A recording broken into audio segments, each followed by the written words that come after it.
జగన్ నడిపే ఈ ప్రభుత్వం 24లో మనకి కనిపించకూడదు.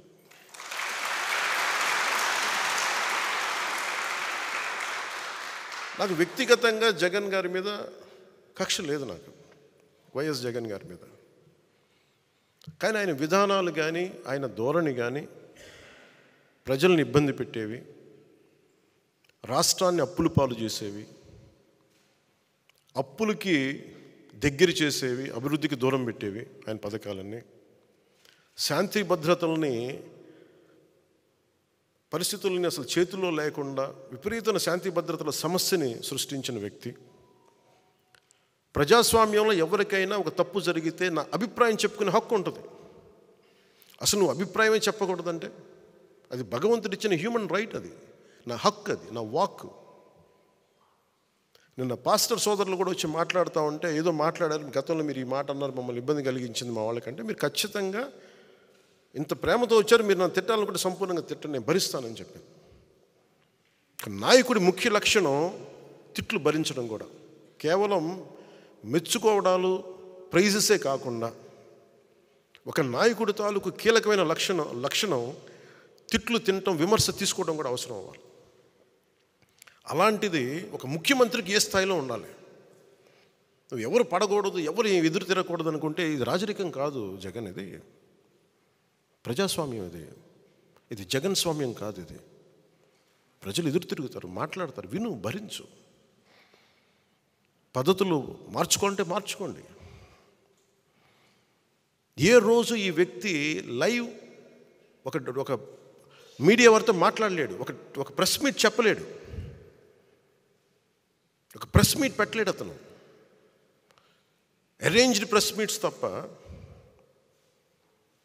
ఎప్పుడు అవన్నీ ఒక తప్పులు ఉండొచ్చు, ఇంకోటి ఉండొచ్చు, కానీ అసలు ఎక్కడా కూడా నువ్వు అందరిని ఇబ్బంది పెట్టేవి, ఒక సగటు ఇంట్లో పని చేసుకునే ఒక 35 ఏళ్ళ మహిళని చిన్నపాటి నిరసనకి, పాపం ఆ రోజే జాయిన్ అయ్యి కార్యక్రమానికి వస్తే, నిరసన కార్యక్రమానికి వస్తే ఆవిడని అందరితో పాటు ఆవిడని కూడా అరెస్ట్ చేసేసి అటెంప్ట్ మర్డర్ కేసు పెట్టారు ఆవిడ మీద. ఎంత దాష్టికం.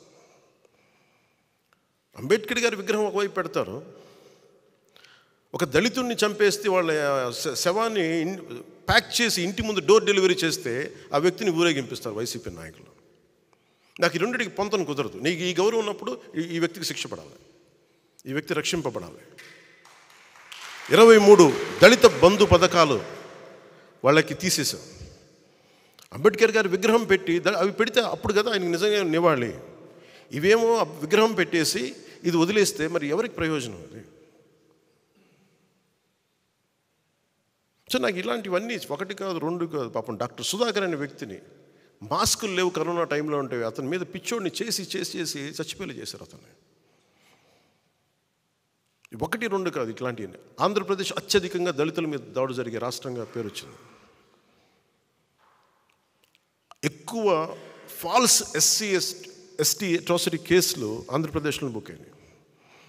ఈరోజు అది ఏ స్థాయికి వచ్చిందంటే బీసీలకి ప్రత్యేక రక్షణ చట్టం కావాలనే స్థాయికి వచ్చింది. తెలుగుదేశం నాయకులు ప్రతిపాదించడానికి మేము యాక్సెప్ట్ చేయడానికి కారణం అదే అయింది.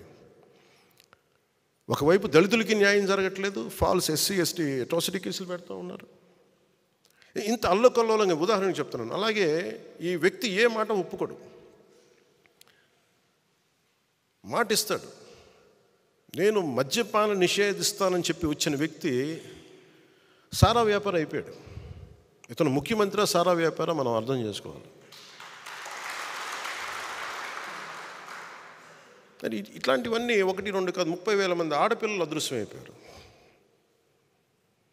అదృశ్యమైపోయినట్టు ఏం చేయాలి? ఎందుకు మిస్ అయిపోయారు? ఎంతమంది తిరిగి వచ్చారు? అసలు ఏం జరిగింది చెప్పాలి కదా, కనీసం నువ్వు వివరించాలి కదా. ఆ వివరణ ఉండదు. అన్యాక్రాంతంగా అకారణంగా కేసులు పెట్టడం, జైళ్ళల్లో పెట్టించడం. సో నిన్న కూడా మండపేట నాయకులతో మాట్లాడుతూ ప్రత్యేకంగా పంచుకోవాలని ఇది మాట్లాడుతున్నాను. జనసేన ఎందుకు సింగిల్గా వెళ్ళకూడదు? మనం ఎంతసేపు బలాన్ని ఇచ్చేవాళ్ళం అవుతున్నాం, కానీ బలం తీసుకునే వాళ్ళం అవ్వట్లేదు. మనం అంటే మన ఇన్ని స్థానాలు తీసుకోవాలి, 53 స్థానాలు తీసుకోవాలి, 70 స్థానాలు తీసుకోవాలి అంటే ఇవన్నీ తెలియని వ్యక్తిని కాదు నేను.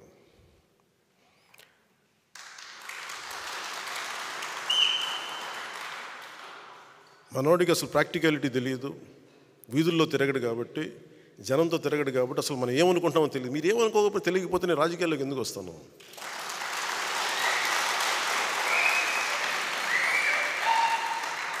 నాకేమన్నా సరదానా, అవివేకమా నాకేమన్నా? జనసేన వచ్చింది కూడా రాష్ట్ర విభజన, ఒక్క నాయకుడు మాట్లాడట్లా. ఆంధ్రప్రదేశ్కి జరిగిన అన్యాయానికి, లేదంటే రాష్ట్ర విభజన ఇలా చేయకూడదు, ప్రజల మధ్య ఇలా చిచ్చు పెట్టకూడదు, విభజన జరగాలంటే చాలా సైంటిఫిక్గా జరగాలి అని ఒక పద్ధతి తీరు లేదు. ద్వేషంతో విడిపోవడం కష్టం, తేలిక. ఇద్దరు వ్యక్తుల్ని కలపడం చాలా కష్టం, ఇద్దరు వ్యక్తులను విడగొట్టడం చాలా తేలిక. ఒక కట్టడాన్ని నిర్మించడం కష్టం, ఒక కట్టడాన్ని కూల్చడం ఒక లెస్ దెన్ 24 సెకండ్స్. అందుకే నేను ఎప్పుడు నిర్మాణాన్ని ఇష్టపడతాను, విధ్వంసాన్ని ఇష్టపడను. అందుకే నా పద్ధతులు ఒకసారి ఇబ్బందిగా ఉంటాయి.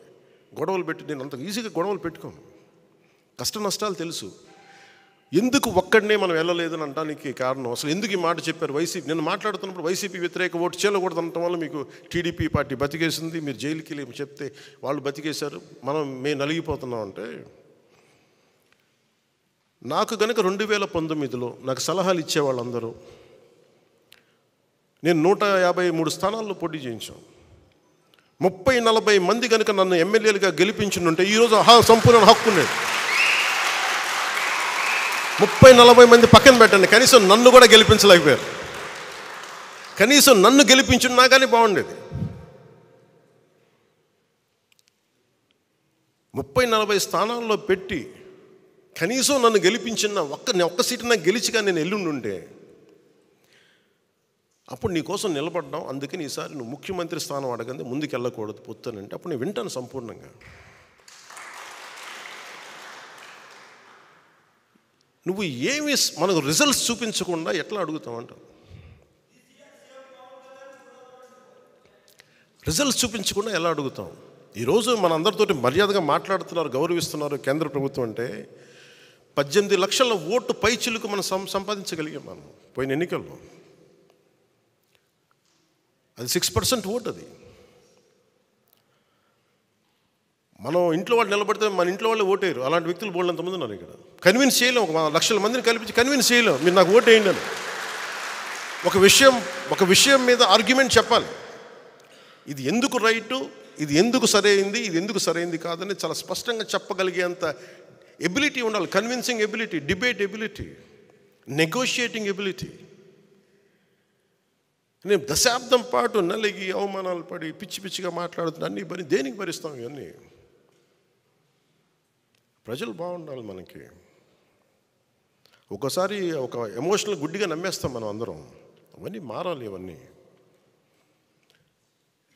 మనకున్న ఇండివిజువల్గా వెళ్తే ఏం జరిగి ఉండేదంటే ఖచ్చితంగా మనం కొన్ని సీట్లు సాధిస్తాం, అనుమానం లేదు దాంట్లో. ప్రభుత్వంలోకి అడుగు పెడతాం లేదు నాకు తెలియదు. నేను పోయినసారి జరిగిన దీని పరాభవం అనండి, దెబ్బనండి, ఓటమి అనండి, అది నన్ను చాలా ఆలోచన తీరు మార్చుకునేలా చేసింది నన్ను.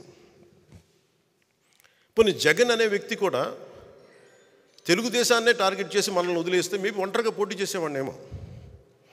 జగన్ తాలూకు చాలా కీలకమైన లక్షణం ఏంటంటే ఎవరిని స్పేర్ చేయడం. అతను సొంత చెల్లినే స్పేర్ చేయని వాడు మనల్ని ఎలా స్పేర్ చేస్తాడు?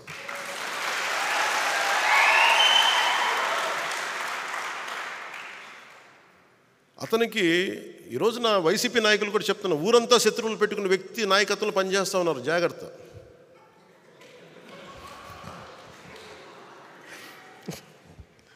లేదు, ఊరంతా శత్రువులు అతనికి, జాగ్రత్త.